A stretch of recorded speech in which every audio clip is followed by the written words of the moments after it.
Okay, good morning, everybody, and welcome to the Daily Energy Markets Forum, Tuesday, May 25th. We're screaming through this year at a rapid pace. Let's kick off in Asia this morning in Australia with Peter McGuire, CEO of XM Australia. Peter, we are seeing the markets essentially open little change this morning after a fairly big jump yesterday. A lot of optimism came back into the market after last week when we saw a sort of early optimism and then the fade away as the week drifted. We saw also last week, Peter, that portfolio managers fund managers generally trimmed their bullish positions for the second week in a row after Brent failed to climb above 70. Your thoughts this Tuesday morning? Well, good morning, Sean, and good morning, panels, and greetings from Sydney. Yeah, I think a couple of things, Sean. First off, that continued softness as far as US dollar. Equities have bounced reasonably well over the last couple of trading sessions, so that's been a positive, and very, very big upticks today in Asia. As far as crude, it nearly mirror image that previous 8 or 10 days prior, where it got up to about that 69 and then fell away. And then we saw again another strong push from about this time last week, where it nearly broke that 70 and then it just fell away. So it seems to be an upward trajectory at the moment. Very, very strong moves, and you never know. Third time lucky, Sean, you might get there. We're at 68 for Brent, NYMEX crude just over 66. So it hasn't got far away to break that 70. It might get there in May. Peter, meanwhile, back at the ranch, Asia stock markets today at a high since March, but it does appear there is this question emerging in Asia. The best kids in the class last year tackling the COVID pandemic. But hey, this year, they've been really sluggish in taking up the vaccine solution and may indeed end up being the bad kid in the class this year, and consequently, no vaccine, no real economic recovery. What are your thoughts? That could be the case. I mean, if you're looking at Australia, we're at about 12 or 15%, Sean, as far as take up. And then you run your eyes due north straight to Japan, and I think they're at about 4%. So though they've had not a bad day today, they're up about 2/3% on the Nikkei. But there's the reality of the matter. I don't hear the numbers coming out of Indonesia nor to the likes of, say, Korea, but I'm very conscious. It's been a fairly heavy uptake across Singapore. Leo might be able to share some light on that. And where we sit, we're in a locked framework, Australia, where we're not really allowing anyone out or in, and they're trying to start the ball rolling over the next matter of months as far as a nationwide vaccination campaign. So let's just see what happens. There's many different moving parts for its adoption in Australia, and everyone's got an opinion.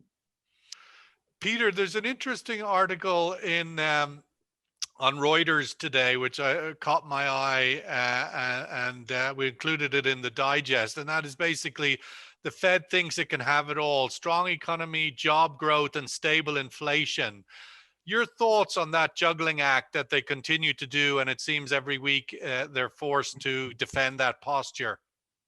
Well, Sean, I do smile and I do say, yes, strong economy, and you've got to look at the GDP forecast moving forward. So they're very, very strong. As far as job numbers, yeah, we seem to be getting between, sometimes they forecast 900,000 in the non-farm payroll and they deliver 300,000, and sometimes they forecast 500,000, you get 200,000. So if we can get that 200 to 300,000+ a month, then that's not a bad result. But as far as the inflation, Sean, that's the real wake up that is on every trader's mind, not only on their mind, but they're also conscious what the long end of the curve looks like, and when do governments start to say, yeah, we need to, ratchet rates up. And that's the unknown. And when you're looking at the taper talks, you're looking at, and that's the big T word, there is a great degree of skepticism on Wall Street and Main Street. I don't know how much things are as far as the cost of inflationary goods in where you are in the Middle East, but I'll tell you what, in Australia, everything is up 15, 20% over the last year compared to where we were. That is pre-COVID. So no one can say that we're not paying more for fuel, we're not paying more for foods, not paying more for base metals, and that just flows on. Have a look at the price you're getting for iron ore prices.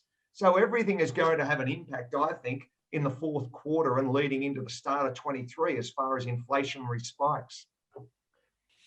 Peter, looking at the rest of this week, we've seen in recent, compared to last week, oil jumped above 70 on Tuesday and then spent the rest of the week sort of fading away. Your thoughts on the outlook for this week? Is there anything different that could propel the oil price above 70 as this momentum from yesterday gets digested, or are we still hitting our head on a ceiling at 70? I think we're hitting our head, Sean. I don't know whether we're going to close above it, but I'll tell you what, we're going to get very close. We're only $1.30 out. That's for Brent.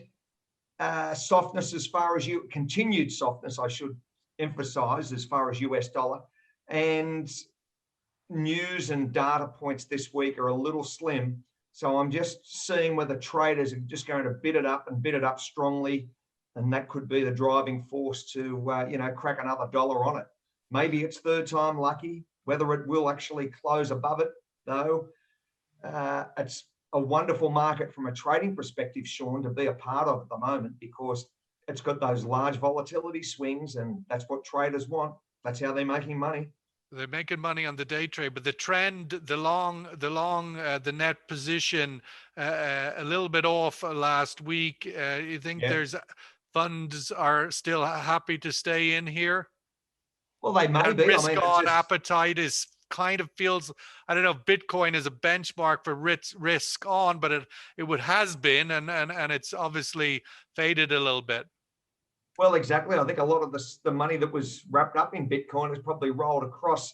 People have taken profits, looked at crude. That could have been a trade. Gold's been bid up strongly as well over the last couple of weeks. It's put on the best part of $100. Do we take 1,900 out on gold as well? So they both seem to be pretty much in tandem at the moment. I still think that, that short-term trade for the next couple of days, you could add another dollar on it. It's been a very, very dynamic market to be a part of over the last 2 to 3 weeks, Sean. It's been incredible, actually. Thank you very much, everybody. We'll catch up with you over the coming days. All the best. Thank you. Thank you.